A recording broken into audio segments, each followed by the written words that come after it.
Perfect, it's working. Hey, Hey, how are you? good, good. We've made it. Yes, I was worried about connection لأنه بيضلوا عم بيعلق. How are you? Good, good. Alhamdulillah. How are you? Good, good. I'm so happy to have you. So I'm I'm gonna super excited. I'm super excited to be sharing the screen with you. This is cool. and I come in, especially in these times. How are you doing with the lockdown? Well, I'm doing well. I'm utilizing my time to maximize my time into creativity. So we're working on new interesting stuff for the business and improving on self-learning and things like that. We're taking this the positive way, although it's hard, but we're trying to be as positive as possible. Nice. Right.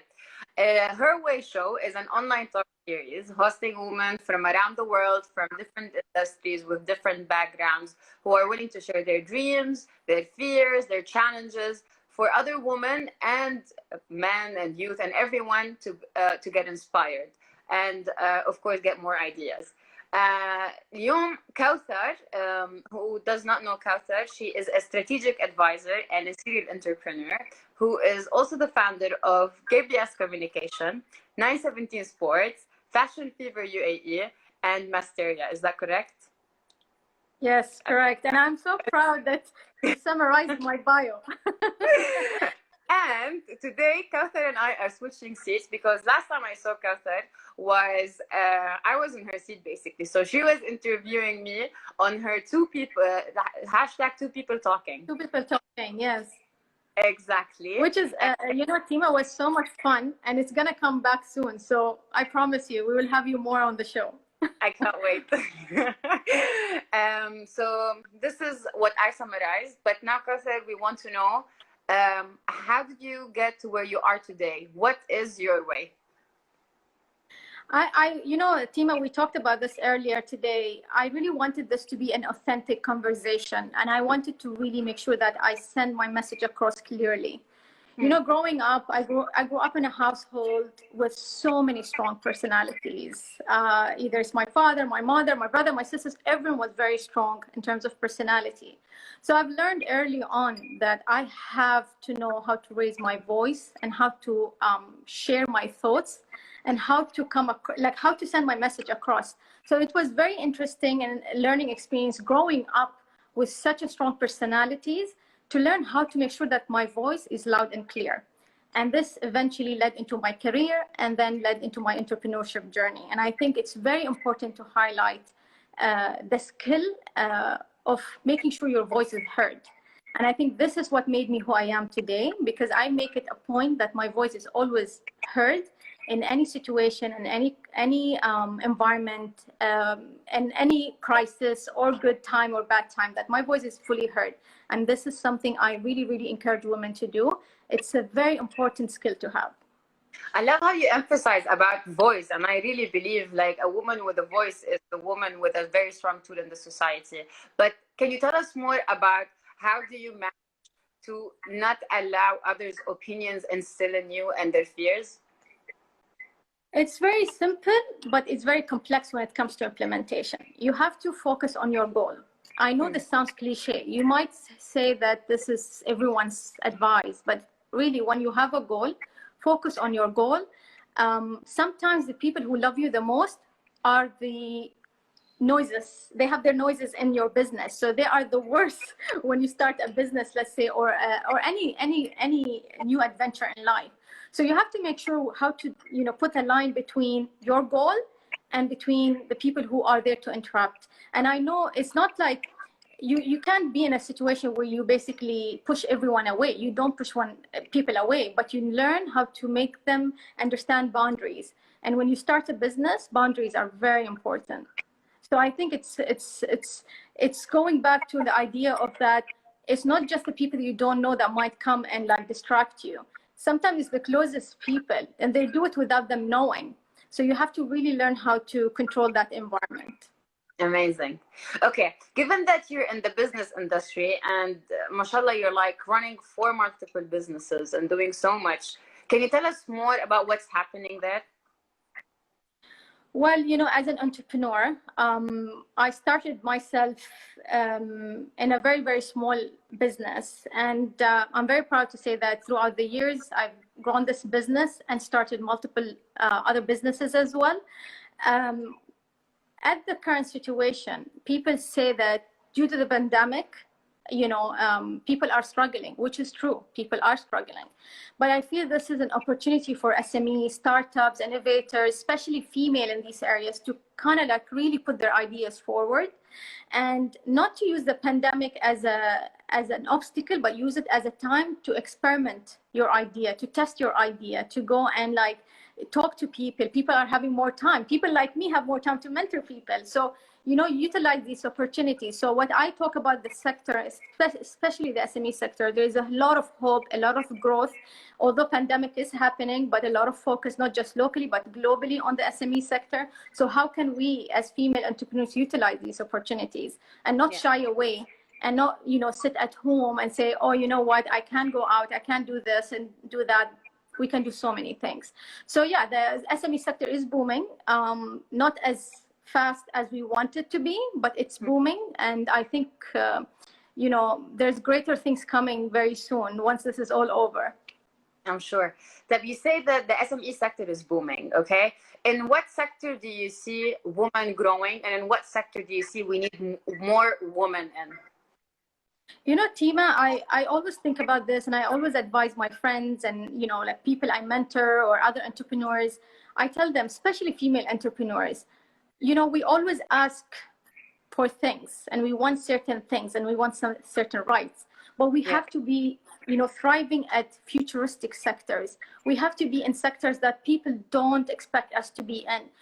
I'm talking about oil and gas. I know we have women in oil and gas, but I'm talking from a global perspective, not just the UAE, but like sectors like oil and gas, energy sector or sustainability or any other sector. I want women to start focusing on these sectors that are men dominated, because these sectors lack innovation and they need women in order to be able to uplift and help with the innovation. And I know people might attack me for saying this, but there's no denial of having, when you have more women in your business, innovation grows. And I think this is very important for young women who wants to go into business, to avoid crowded sectors, to avoid, let's say, the beauty industry or the fashion industry or the F&B industry. Not because they're bad, they're good industries, but it's crowded. Be innovative in your approach and start thinking bigger and start thinking of growth, where you want to see yourself in the future and how can you contribute to economy. So I think going into new sectors is very important for women, especially now as we speak. Okay, so let's say somebody just graduated from school and going to university, a woman, and then let's say they're listening to us or they might listen to the conversation later.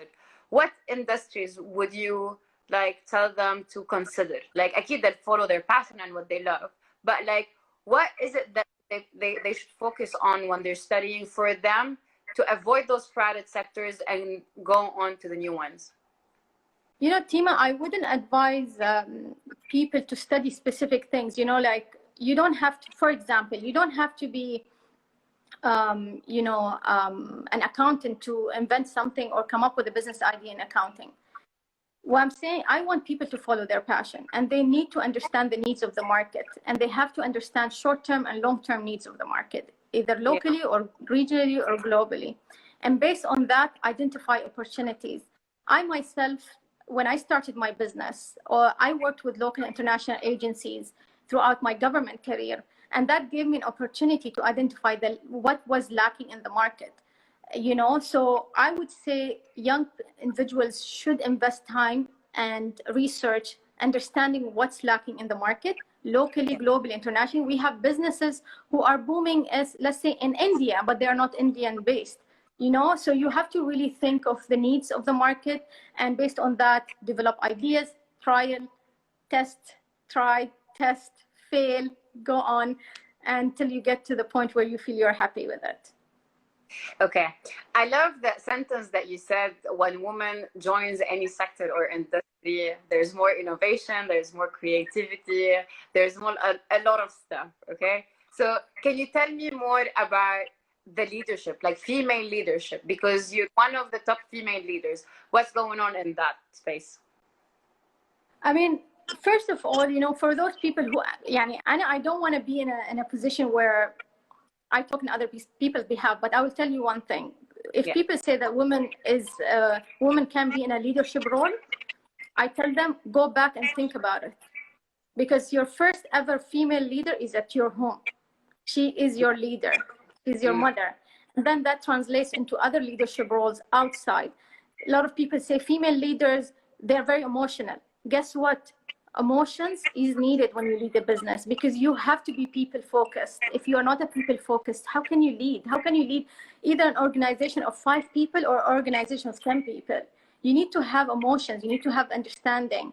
And for me, I believe that female leaders, why they innovate? Because they always, it's in their nature, they always have to find solutions. They always have to think of alternatives.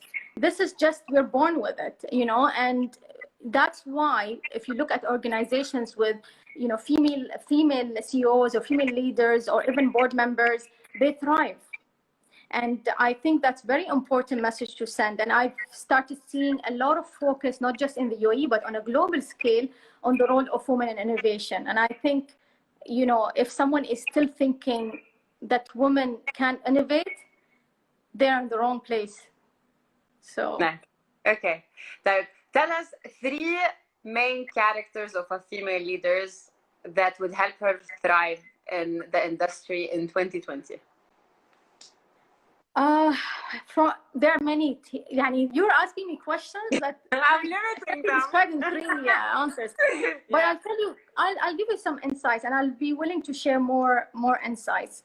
You need a leader that is people focused. Okay. Because you can't be a leader when you don't understand people. You know, and you're different type of people, different background, different personalities. That's, to me, one important element of a good leader, regardless female or male, is knowing how. It's like being a diplomat. You have to be a good diplomat to manage different people with different conflict and different relationships. So for me, that's one element. The second element will be flexibility. As a leader, you have to have flexibility, and you have to be able to adapt very quickly. You can't be that person that knows everything, because you don't know everything. And this is very important pillar, I believe, because a lot of companies fail because their leaders think they know everything, and they don't depend on the resources they have around them. Sometimes the person who might be the junior executive has a better leadership skills and insights and input than the CEO. So it's very important to be able to be flexible and more open-minded and adapt quickly to change. And less autocratic. And I think another thing is you have to be thinking, as a leader, you have to focus on long-term and short-term, but long-term is the priority, because if you want to be successful and you want to have, you know, high profits, high revenues, and, you know, be a maybe publicly listed company, you know, you need all these elements to come together to shape that leader, like take your team to the future. This is how I look at it. You know, what will take my business to the future is not me as a business owner or CEO. It's my team who will carry on my legacy. And I think it's very important to bring that to the table. So these are the quick tips, I would say, or pillars I normally judge people of. Like I meet a lot of senior individuals through my work. And to be honest, in a meeting, if I see someone not allowing, let's say, a team member for them to contribute, and it's always the big boss talking, I already have a red flag. Okay. Because for me, also in leadership, you have to be promoting diversity, and you have to be promoting inclusion, and you have to be promoting, you know, innovation. And these are basic stuff that comes to my mind. Amazing. Those are really insightful. Like, thank you. Okay. طيب. Let's say you are an entrepreneur with 4 businesses. Let's say a woman wants to start a business. What would you advise her? Where about to go?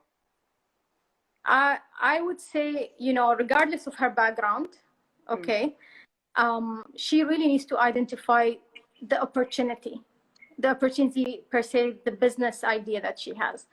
And she needs to make sure that she is willing to do that idea, to implement this idea for a month, for 5 years, and for 30 years. If she's willing to invest her time and energy and commit to it for that long time, then she should start with a business plan.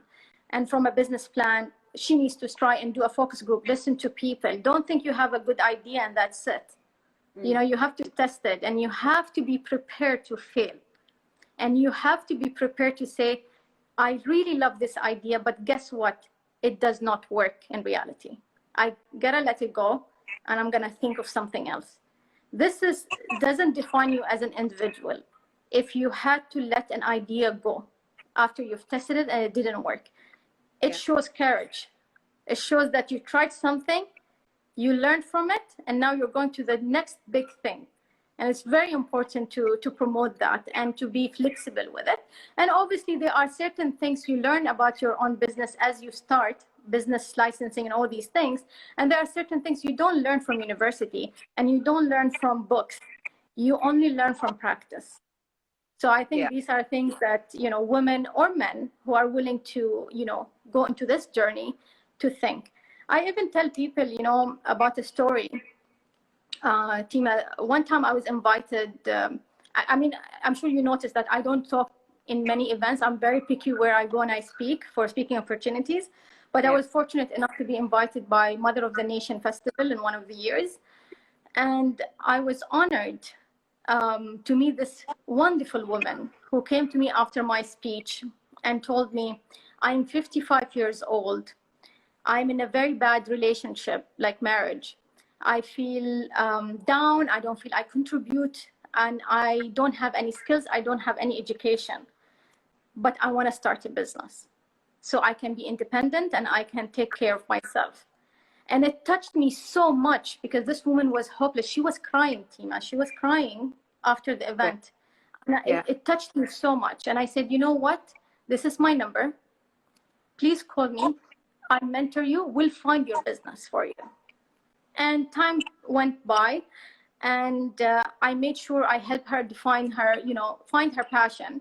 And her passion was to be a makeup artist, but not the regular makeup artist, but cinematic makeup artist. So she could, you know, do things for movies and stuff like that. She took online courses, she did things, and now she has her own business. And I'm very proud of her. She had no skills, she had no education, she was in a very bad relationship, she had no support. And she made herself become a businesswoman.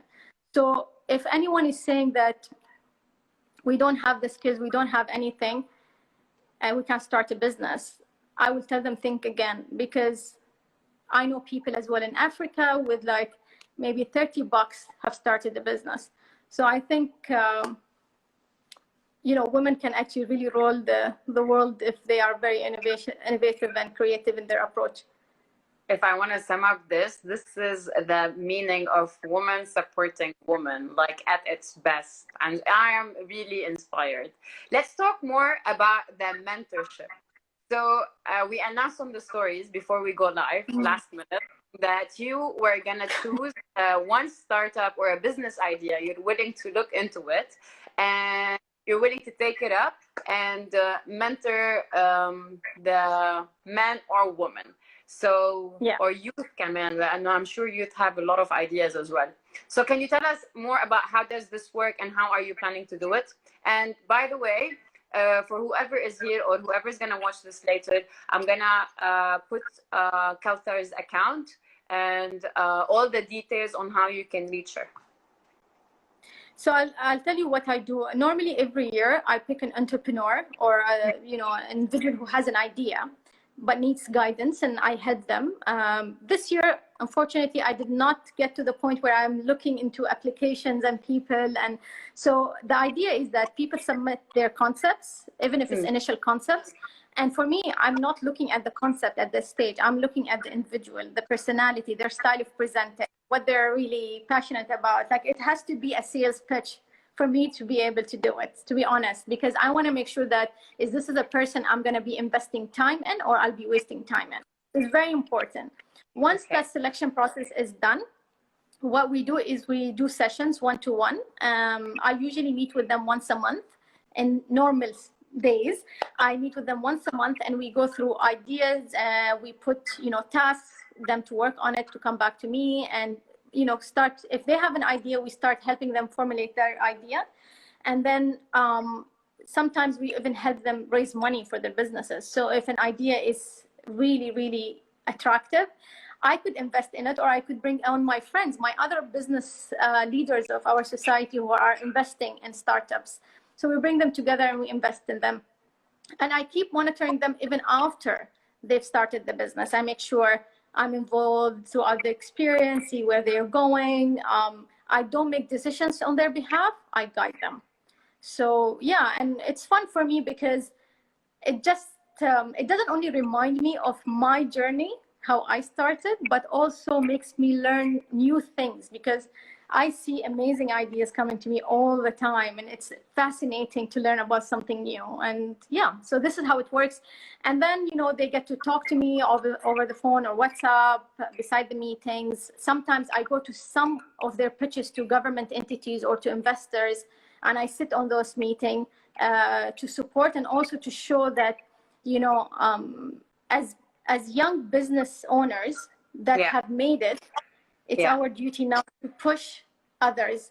And if I know, I don't, it's not arrogant, I'm not an arrogant person or anything, but I know if I'm in that meeting, people also take them very seriously. Because when I started, a lot of people did not take me seriously in the beginning. So I think it's good to push entrepreneurs through mentorship, and also, but I'm very picky with the type of entrepreneur. They have to be hard. Exactly. So speaking about picky, this is the question I was coming to. What are the qualifications that you are looking for in the business idea and the person? Business idea, it has to be unique, and it has to fulfill a need. This is very basic, very common. The second thing is the personality, and that the fact this person is willing and is open-minded to learn, and willing to put the work in, because there will be a lot of work. If I'm mentoring this individual, it's not going to be sit and have tea and coffee. There will be a lot of work. Yeah, there will be a lot of work, because I'm fast tracking their journey. And they have to appreciate the fact that I'm investing my time and my knowledge. So again, this is not me being arrogant, but that's truly, like, they have to understand, because they will go out in the market, and the market is not friendly. They have to be aggressive. So you have to shape them to go to the market strong. Okay. So this is my criteria. And by the way, I mentor all background, nationalities, small, big businesses, product-based or an actual service-based. Everyone is welcomed. Just work on your presentation. Make it really attractive, because I'm going to test you. Cool. One more thing. We discussed about women investors. Tell me a little bit more about why everyone is looking for a female investor nowadays.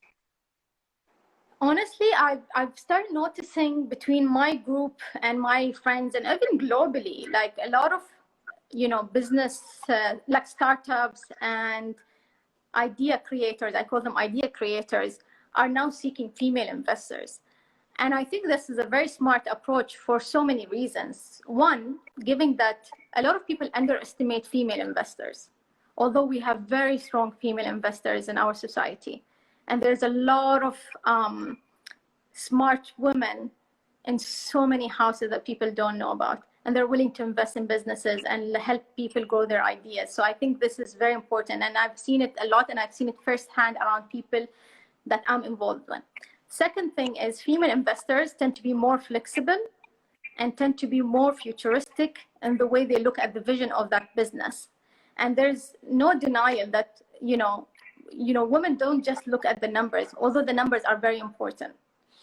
They also look at the individual and what else can they do with this individual.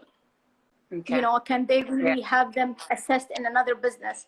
If they're innovators, can they also invent something for this sector that they're invested in? They know how to make situations. And I think it's very smart of female investors. And the third thing is women are businesswomen, you know, they want to do They're born business for and they're business. not scared. They're not Yes. scared. They're not scared of failure and, you know, or challenges or anything. So, but it's a good trend, Tima. It's a good trend. It is, I'm sure. And I'm going to look for an investor now. Talk to me first. I will. So this brings us to the final question. What does woman empowerment means to you? We talked about this theme as well, like in different occasions. I truly believe women empowerment is not a fancy word to use or something that's very trending. Me personally, I'm beyond that. I feel women empowerment should be on a grassroots level. Women empowerment is when we have a society that is, you know, built on equal opportunities, fairness, being a society that's realistic and society that's very well educated. You can't ask for empowerment for women or minority or for anyone if you can't be educated and you can't be fair and you can't be realistic and you can be human. That's a very simple thing. A lot of people tell me, Kawthar, are you feminist? Are you a feminist? And I say, yes, I'm a feminist. Why? Because if you're not a feminist, you're not a human, simply. You don't need to argue so much. You know, it's common sense. So I believe that when we talk about women empowerment, we have to empower society in order to create that empowerment for women and for men and for kids and for everyone. And if women are empowered, women empowers everything else. With women empowerment, there's society empowerment. Yeah, you can't deny that. You cannot deny that. Look at us. Who are the women in our life that motivated us and pushed us and cared for us and challenged us and put us in a very bad situation sometimes to make us the women we are today? I think it's important. Beautiful. Right. On this note, I just want to remind everyone, go to Kawthar. Can you say the name of your account? Kawthar Bin Sulayem official. Okay. Basically DM me your ideas and I will get my team in touch and we will take it from there. But please work on your presentations. I'm really excited to get this. So they're going to DM you on Instagram, but where do they send their presentation? Is there an email? Do you want me to share an email in the caption? Once they DM me, I'll connect them to, I'll give them an address. I can also share the email address here, and then they can email me the information and we will take it from there. But initially, let them get in touch with me. I want to get a sense of an initial idea of their project. And based on that, I'll be, putting them in touch with my team. Perfect. Okay, Kawthar. It was, Amjad, really, really nice having you. So much insights. I'm sure there's a great impact after this conversation for whoever's going to watch it. And I am inspired.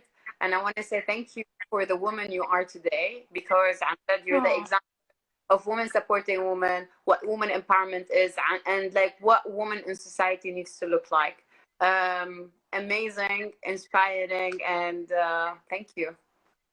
Well, Tima, I'm honored to be, appearing in your humble, show, because when I first met you, I've learned so much about how mentally women should be strong. And I think, people forget to, that you are actually, excuse my language, a badass woman. You climb Everest.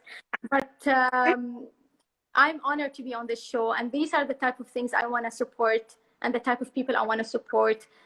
For me, it's not about, again, the numbers, the high followers, and all the quality content and quality engagement is what I look for. So I'm really, really thankful for this opportunity, Tima.